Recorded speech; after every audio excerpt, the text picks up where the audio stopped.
కలిసి పాటలు పాడి ప్రభువుని ఆరాధించి దేవుని మాటలు వింటే బలపడతాము, స్థిరపడతాము. వారానికి ఒక్కసారే కదా, కొద్దిసేపు ఒక 2 గంటలు రావడానికి ఇష్టపడాలి. పనులు పక్కకు పెట్టాలి, ప్రభు సంధికి పరుగెత్తి రావాలి. అది ఎవరికి ఇష్టం అంటే దేవునికి ఇష్టం.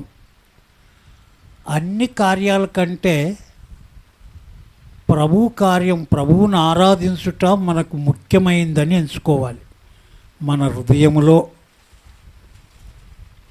అందుకోసమయ్యే మరి ఆ ఉత్తమైన దాన్ని ఏరుకునింది.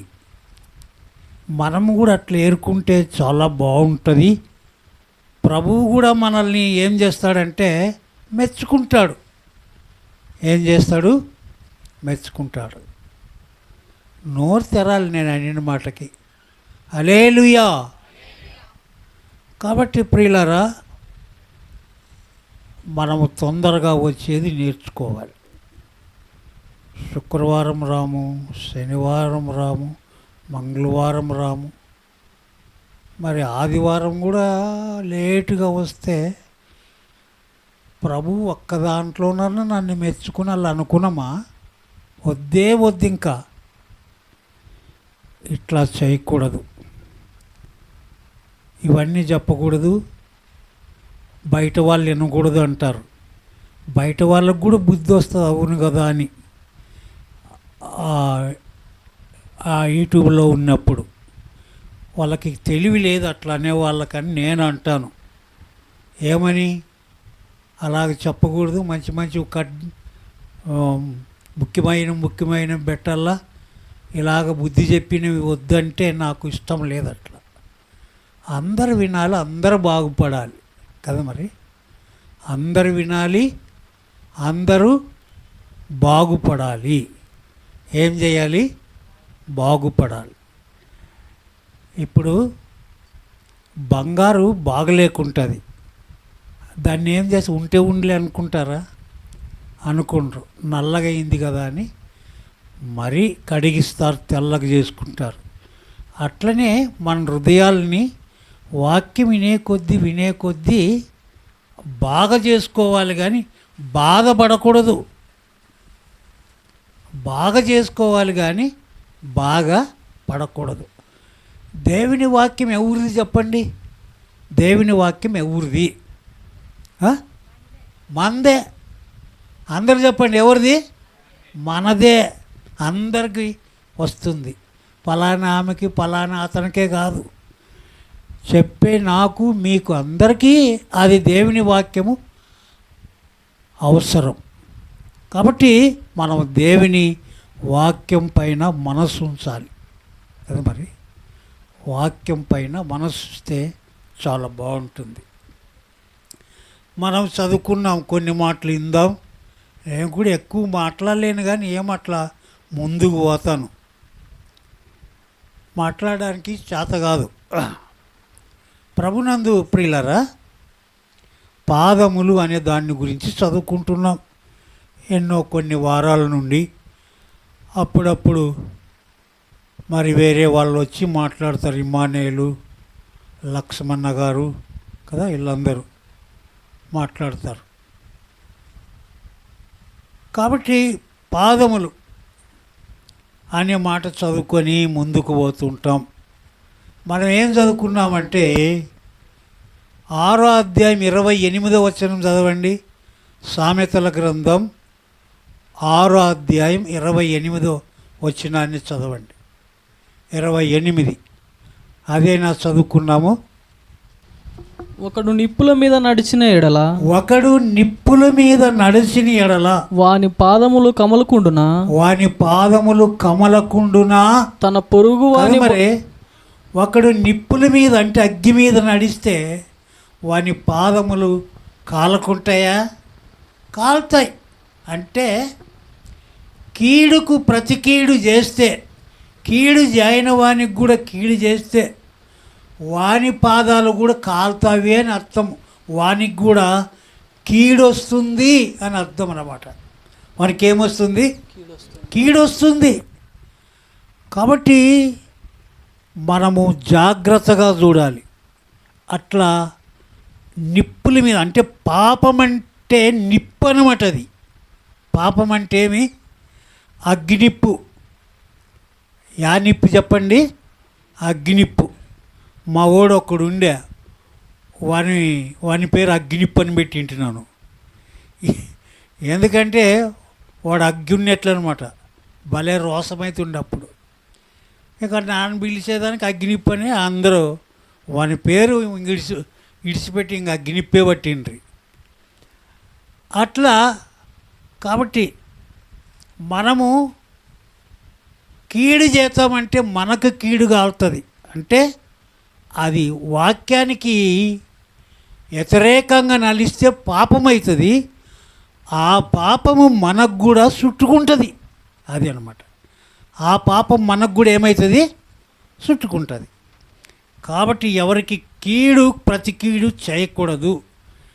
భార్య నాకు నా భర్త ఎంతో కీడు చేశాడని కీడు చేయకూడదు. మరి భర్త నా భార్య నేను ఎంత చెప్పినా ఇందు అని కీడు చేయకూడదు. అట్లా కీడు చేస్తే నువ్వు నిప్పుల మీద నడిచిన వాడవైతావు. అవి నీ పాదములు ఎప్పుడైనా కాలక తప్పదు. ఒకడు నిప్పుల మీద నడిచినలా వాని పాదములు కమలకుండునా అని దేవుని వాక్యాన్ని చదువుకున్నాం. నిన్న వారం నేర్చుకున్నాం. ఇవన్నీ చదువుకొని మనము మరి సామెతల గ్రంథంలో 7వ అధ్యాయం 11వ వచనాన్ని చదవండి. 7:11. అది బొబ్బెలు పెట్టునది, అది బొబ్బలు పెట్టినది, స్వేచ్ఛగా తిరుగునది, స్వేచ్ఛగా తిరుగునది. దాని పాదములు దాని ఇంట నిలువవు, దాని పాదములు దాని ఎంట నిలవదు. ఒకప్పుడు ఇంటి ఎదుటను, ఇంటి ఎదుటను, ఒకప్పుడు సంత వీధులలోను అది యుండును. ప్రతి సందు దగ్గర అది పొంచియుండును. అది వానిని పట్టుకొని ముద్దు పెట్టుకొనెను. చూడండి, అంటే పాపం జారశ్రీని గురించి రాయబడింది. ఇక్కడ వేశ్యను గురించి రాయబడింది.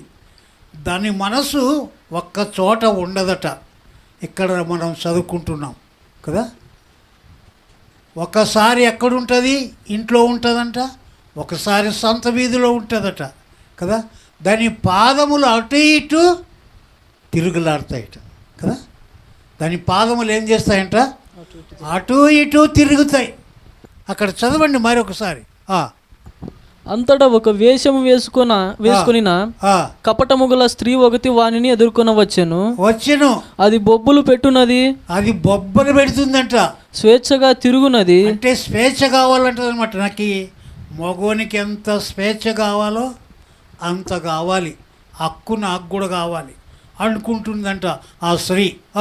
దాని పాదములు దాని ఇంట నిలువవు, దాని పాదములు దాని ఇంట్లోనే నిలవవు అంట. చూడండి, దాని పాదములు దాని ఇంట్లో నిలవకుండా సంత వీధుల్లో అక్కడ ఇక్కడ తిరుగుతాయి.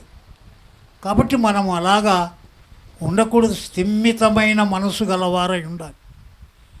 వేశ్యల వలె మనం ఉండకూడదు. అల్లరోళ్ళు వలె మనం ఉండకూడదు. బుగుల్లేసిన వాళ్ళ వలె ఉండకూడదు.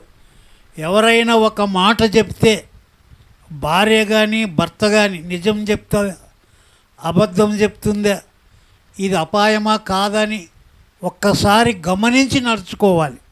ఎవరైనా కానీ, కుమారుడు కానీ కుమార్తె కానీ, ఎవరైనా కానీ నాకే తెలుసులే అనుకోకూడదు.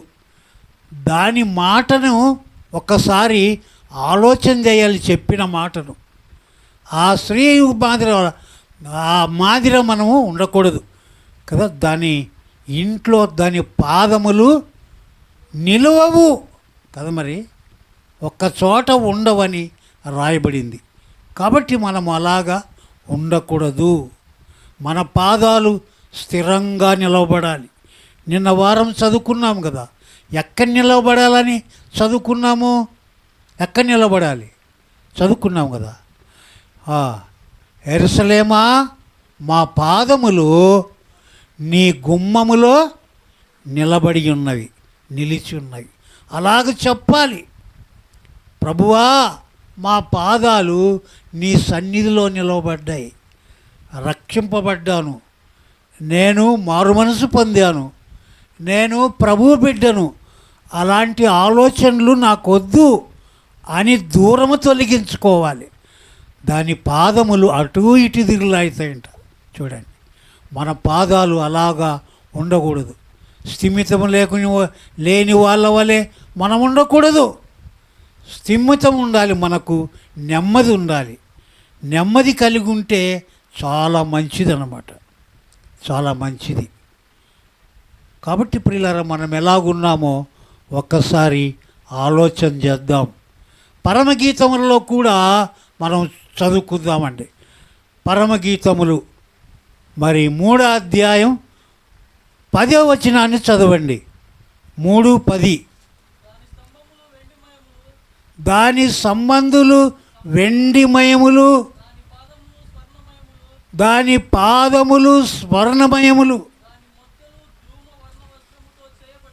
దాని మొత్తలు ధూమ్ర వర్ణముతో చేయబడిన. చాలు కదా. దాని పాదములు ఎలాగున్నాయంట, అక్కడే ఉంది కదా, చెప్పండి. స్మరణమయములు అంట. అంటే దేవుని సంఘాన్ని పొగుడుతూ ఉన్నాడనమాట సొలొమోను గారు. సంఘం అంటే సామాన్యం కాదు. సంఘస్థులు పాదాలు ఎలా ఉండాలంట, మన పాదాలు స్మరణమయములు అంటే బంగారుతో కూడినవై ఉన్నట్లుగా ఉండాలి. మన పాదములు అటు ఇటు తిరుగులాడకూడదు. మంచి మనస్సాక్షి కలిగి, విలువైన మనస్సాక్షి కలిగి, మంచి బుద్ధి కలిగి, జ్ఞానము కలిగి ఆలోచించేవారై ఉండాలి. పొగుడుతూ ఉండాలి. మనల్ని కూడా చూసిన వాళ్ళు చాలా మంచోళ్ళు. వారు పాదములు పెట్టిన దగ్గర వారికి దీవెన కలుగుతుంది అని చెప్పాలి కదా. దాని పాదములు స్మరణమయములు అని చదువుకుంటున్నాం. అంటే బంగారు మయములుగా ఉన్నాయి దాని పాదములు. అంటే మయములు అంటే ఎలుగు, బంగారు ఎలుగు వలె ఉన్నాయి దాని పాదములని సంఘాన్ని పొగుడుతూ ఉన్నాడు. మనం పొగిడేలాగున్నామా, విడిచిపెట్టేలాగున్నామా? మన పాదలు ఇంట్లో నిలవకుండా అటు ఇటు తిరుగులాడే వాళ్ళగా ఉన్నామా?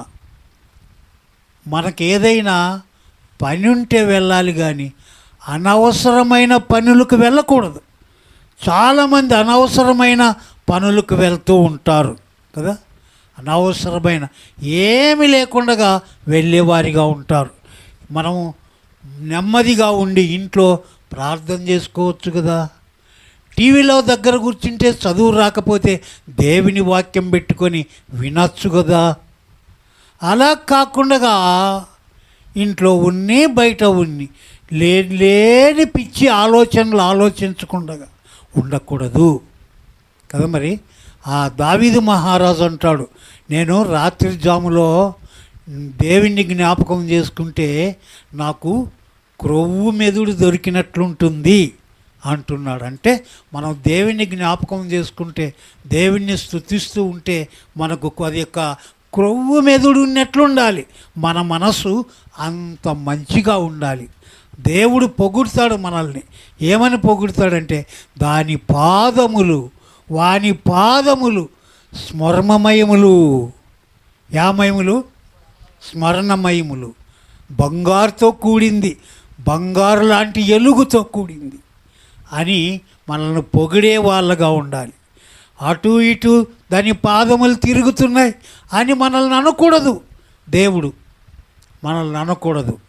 మనల్ని ఏమనాలంటే దాని పాదములు, మనము ప్రభువుకు ఒక భార్యలుగా ఉన్నట్లుగా, ప్రభువు మనకు భర్తగా ఉన్నట్లా, అది అన్నమాట.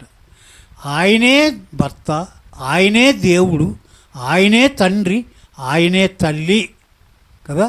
ఆయన ఎలాగుంటాడంట, పాట ఉంది కదా, తల్లిలా లాలించును, ఇంకా తండ్రిగా ప్రేమించును.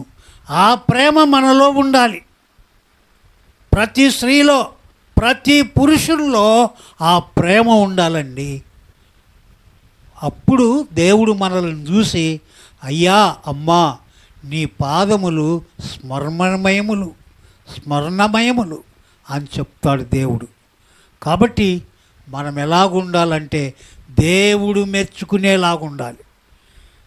మనం ఎలాగుండాలంటే దేవుడు మెచ్చుకునేలాగుండాలి. చూడండి, ఈ సంఘాన్ని మెచ్చుకుంటున్నాడు. దాని పాదములు స్మరణమయములు అంటున్నాడు. ఇంకా దాన్ని అంటున్నాడు, దాని పాదములు దాని ఇంట్లో ఏం చేయవంట, నిలువవు. గట్టి చెప్పాలి కదా, అంటే మీకు జ్ఞాపకం ఉండదులే కదా. జ్ఞాపకం ఉంటే చెప్తారు, ఇంకా జ్ఞాపకం లేదు కనుక చెప్పలేకపోతాం. ఆ బైబిల్లో ఉన్నటివే నేను చెప్పేది. 3వది చదువుకుందాం. 3వది పరమగీతములు 5వ అధ్యాయం 3వ వచనాన్ని చదవండి. 5:3 నేను వస్త్రము తీసివేసి తిని, నేను మరలా దాన్ని ధరింపనేలా, నా పాదములు కడుక్కొంటిని, నేను మరలా వాటిని మురికి చేయనేలా. చాలండి. ఈమె ఏమంటుందంటే పడుకున్నాడంట, అంటే పడుకునింది పడక మీద. ఏం చేసుకొని, మంచిగా వస్త్రాలు వేసుకొని పాదములు కడుక్కొని పడుకునిందట. పడుకుంటే దేవుడు వచ్చి తట్టాడు. ఎవరొచ్చి? దేవుడు అనుకుందామండి, సొలొమోను విడిచిపెడదాం. దేవుడు వచ్చి తలుపు తట్టాడు. ఆమె అంటుందంట, ఏమంటుంది చెప్పండి, చదవండి. తలుపు సందులో నా ప్రియుడు చేయించగా నా అంతరంగము అతని ఎడల జాలిగొనెను. నా ప్రియునికి తలుపు తీయలేచి తిని, నా చేతుల నుండి నా వ్రేళ్ళ నుండి జటమాంసి గడియల మీద సవించెను. నా ప్రియునికి నా తలుపు తీయనంతలో ఏమైందంట, వెళ్ళిపోయాను. ముందు అనుకునింది, లేట్ చేసింది కదా. ఎన్న వచనం? 11వ వచనమా? 6వ వచనం చదవండి. అది కాదు, అది కాదు. ఎన్నో వచనము ఫస్ట్ చదివింది? 3 చదవండి మరి. అట్లా అంటుంది అన్నమాట. నేను వస్త్రము తీసివేశాను, నేను మరలా ధరింపనేలా, నా పాదములు కడుక్కొంటిని, నేను వాటిని మురికి చేయనేలా అనిందట. మనసులో అనుకునింది. ఇంకా లేటు చేసింది. తలుపు తీస్తే ప్రియుడు లేడు, అంటే ప్రభువు లేడు. లేటు చేసింది అనమాట కదా. మరి నా పాదములు కడుక్కున్నాను, వస్త్రాలు తీసేసాను, ఎలాగ మరి అని లేటు చేసింది. మనసు ఆలోచించుకుంటునింది. లేతామని లేచి తీస్తే ప్రియుడు లేడు. మనం కూడా అంతే కదా. దేవుని స్వరం వినబడుతూ ఉంటే హృదయాలు సరి చేసుకున్నాం. హృదయం అనే తలుపు తెరం. ఎందుకులే ఇప్పుడేనా, యవ్వనం ఉంది, ఎందుకు ఇప్పుడేనా, ఇంకా టైం ఉంది, ఎందుకు ఇప్పుడేనా, నేను ఇంకా అది చేయాలి ఇది చేయాలి కదా. జయపాల్ అయ్య గారిని వాళ్ళ తండ్రి యవ్వన కాలంలో చర్చికి పోదాం రారా అని ఎంట పిలుచుకొని పోతుంటే ఆయన వెనక ఆలోచన చేస్తాడంట.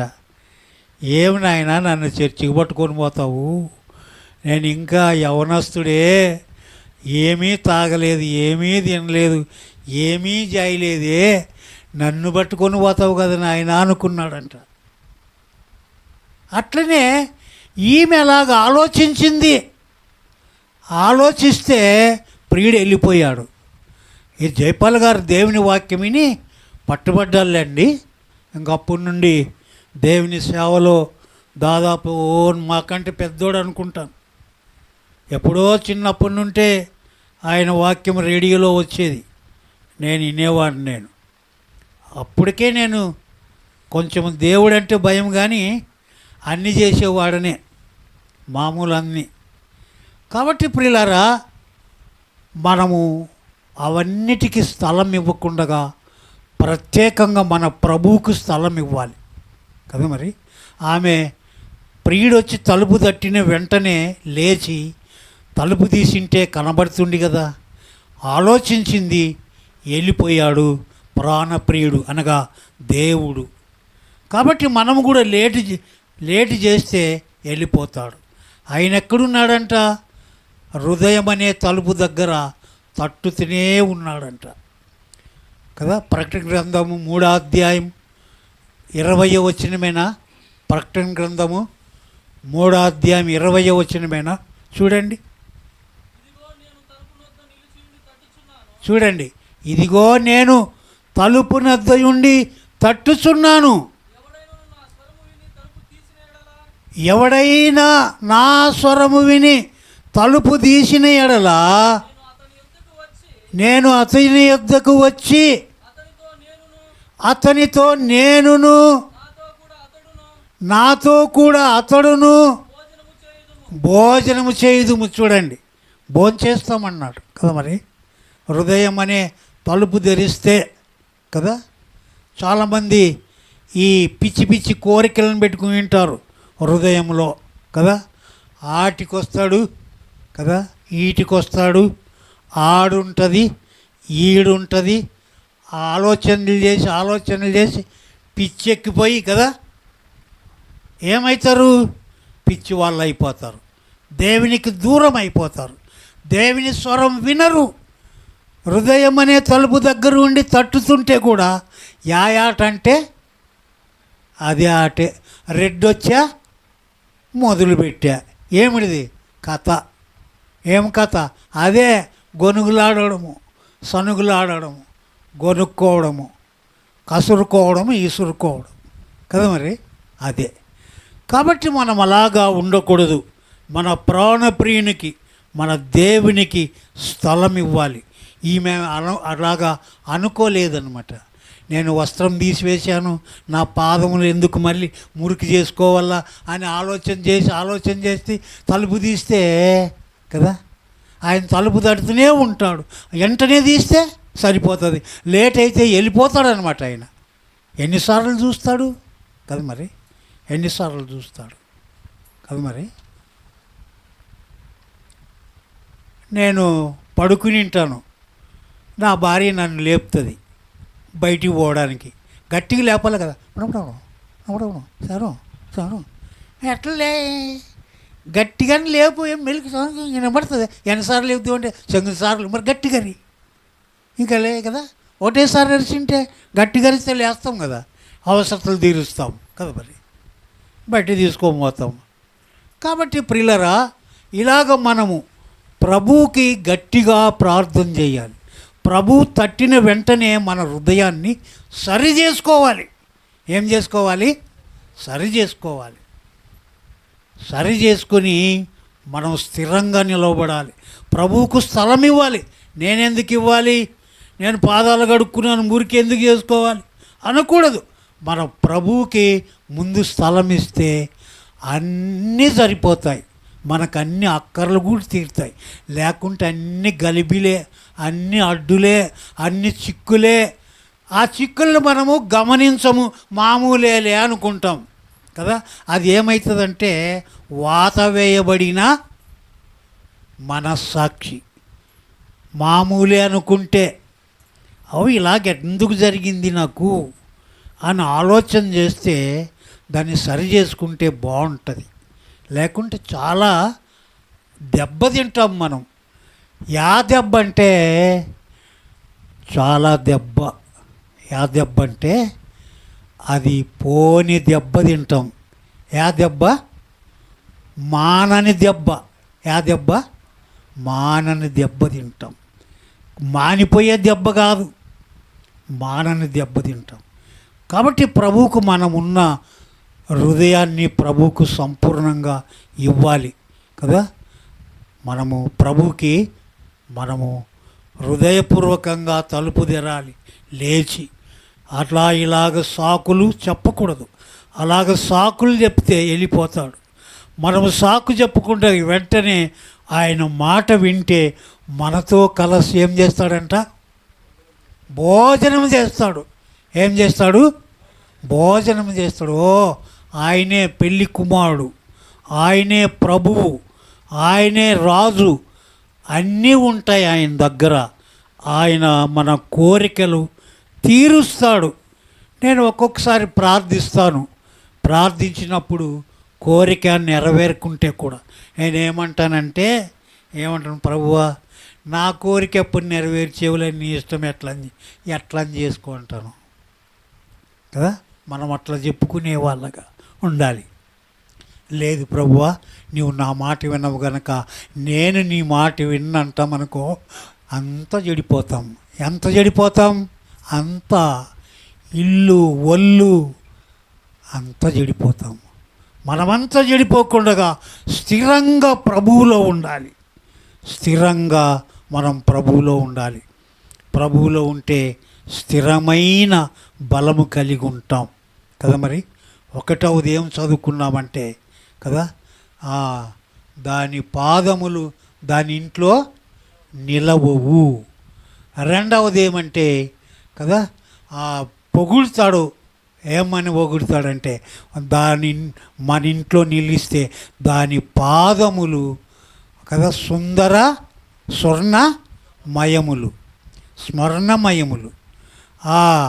మూడవది అలాగ చేయకూడదు. మనం ఎలాగా సేపోతే పనిలే ఉంటే ఉండలే, ఎట్లన్నా కానిలే, నా మనసుకి ఇచ్చినట్లుగా నా ఇష్టం వచ్చినట్లు చేస్తానని తలుపు తీస్తే మనకిష్టం వచ్చినట్లప్పుడు తలుపు తీస్తే ఆయన వినడు.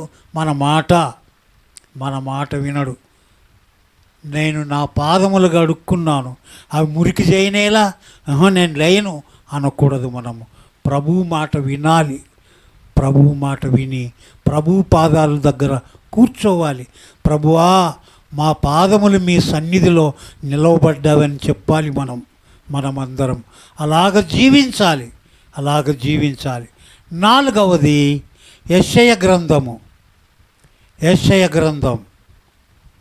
లేకుంటే యెషయా గ్రంథం నహూము 1:15 చదవండి. నహూము ఎక్కడుంటుందో చూడండి. అది మనం ఎప్పుడు చదువుకోము. నహూము 1:15 చదవండి. సువార్త ప్రకటించుచు సమాధాన వర్తమానములు తెలియజేయు పాదములు పర్వతముల మీద కనబడుచున్నవి. యూదా, నీ పండుగలను ఆచరింపుము, నీ మొక్కుబడులు చెల్లింపుము. వ్యర్థుడు నీ మధ్యన సంచరించుడు అంటాడు చూడండి. వాడు బొత్తిగా నాశనమాయను కదా. మరి ఇక్కడ పాదముల గురించి చదువుకున్నాం. ఏమంటున్నాడు కదా, సువార్త ప్రకటించే పాదములు ఏమవుతాయంట? పర్వతాల మీద కనబడతాయంట. ఏ పర్వతం అది? దేవుని పర్వతం కదా. 15వ కీర్తనలో అక్కడ ఉంది. 15వ కీర్తన చూడండి, చదవండి. 15వ కీర్తన, 15వ కీర్తన కదా, 15వ కీర్తన చదవండి. మొట్టమొదటి వచనం. యెహోవా, అది నీ గుడారములో అతిథిగా ఉండదగిన వాడెవడు? నీ పరిశుద్ధ పర్వతం మీద నివసింపదగిన వాడెవడు అని అడుగుతున్నాడు అనమాట. ఆ భక్తుడు అడుగుతున్నాడు, తెలుసుకున్నాడు. ఏమంటున్నాడు? యథార్థమైన ప్రవర్తన కలిగి అవన్నీ చెప్తారులే ఆయన. కాబట్టి ప్రభునందు ప్రియులారా, ఎక్కడ కనబడతాయంటే సువార్త ప్రకటించే వారి పాదములు ఎక్కడ కనబడతాయంట? పర్వతం మీద, పరిశుద్ధ పర్వతం, అది దేవుని పర్వతం కదా. మరి అది ఆ పర్వతము దేవుని పర్వతం, అక్కడ కనబడతాయి. అందుకోసమయ్య మనల్ని రక్షించుకునింది.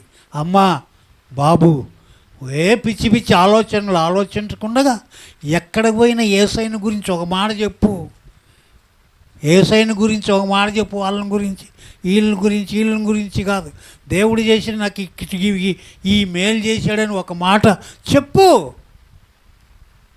నువ్వు నేను ఆ మాట చెప్పాలి కానీ ఏమో మోసుకొనిగా, ఎంత గంప, ఇనప గంప నిండి ఇట్లా మోసుకొని ఎవరికని చెప్తే అది చీలినట్లు డమ్మను, ఎంత బరువు తగ్గప్పన్నట్లు ఉంటుంది కదా. ఎవరికి చెప్పుదునని అది కాదు మన కథ. అది కాదు, అది కాదు మన కథ. ఏదంటే సువార్త ప్రకటించే వారి పాదములు ఎక్కడ కనబడతాయి? పర్వతం మీద కనబడుతుంది. లేదయ్యా తంతారు, కొడతారు, తిడతారంటే ప్రభు పిల్లల్ని ఎవరు లెక్క చేస్తారండి? ప్రభువుని నమ్మిన వారిని ఎవరు లెక్క చేయరు. కొడతారు, తిడతారు. దెబ్బలు తిన్నారు కదా మొన్న మన పిల్లలు, జేడీ వయపు పిల్లలు. కొడుతూ ఉంటే అన్నా తల మీద కొట్టద్దన్నా అంటే కూడా అట్లే కొడతారంట. ఎవరి కోసం ఈ దెబ్బలు? ప్రభు కోసం తింటున్నాం అనుకోవాలి. ఎవరి కోసం ఈ అవమానము? ప్రభువు కోసం అనుకుందాం. మన కోసము ఆయన సిలువలో ఎంతో అవమానాన్ని భరించాడు. ఆ సిలువనే పర్వతం మీద ఆయన పాదాల్లో మేకులు కొట్టారు, ఆయన వస్త్రాలు తీసివేశారు, అవమానపరిచారు ఆ ప్రభువుని. నీ కోసము నా కోసమే ఆ సిలువ మీద అంత భారభరితమైన బాధను అనుభవించాడు ఆ ప్రభువు. ఉన్న రక్తమంతా కార్చాడు మన పాపముల కొరకు, అపరాధముల కొరకు. నువ్వు నేను ఆ ప్రభు వార్త ప్రకటించాలి.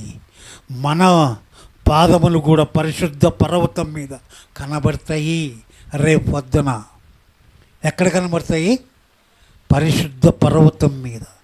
దెబ్బలు తింటే ఎన్ని దెబ్బలు తిన్నామో అంతకు డబల్ మనకు ఒక మంచి కిరీటం దొరుకుతుంది. మంచి కిరీటం కదా. మరి మంచి కిరీటం దొరుకుతుంది. భయపడకూడదు, ఎదబడకూడదు. ప్రభు కోసం స్థిరంగా ఉండాలి. చూడండి, ప్రేమించిన ప్రేమికులను చూస్తున్నాము కదా కదా. హైదరాబాదులో ఎత్తైన స్థలము ఉందంట. ఏదది? ఏది? గట్టిగా చెప్పండి, నాకు వినబడాలి. గోల్కొండ కదా. పెళ్ళి చేయమంటే దాని మీద నుండి దుమికి చచ్చిన వారు ఉన్నారు కదా. మరి పెళ్ళి మా వాళ్ళు ఒప్పుకుండ్రు, మీ వాళ్ళు ఒప్పుకుండ్రు కదా. మరి కాబట్టి దాని మీద ఎక్కి ఇద్దరు ప్రాణాలు పోగొట్టుకుందాం అని దుమికేవారు ఉన్నారు. అది నరకానికి పోయేది. మనం ప్రభు కొరకు అవమానం పొందితే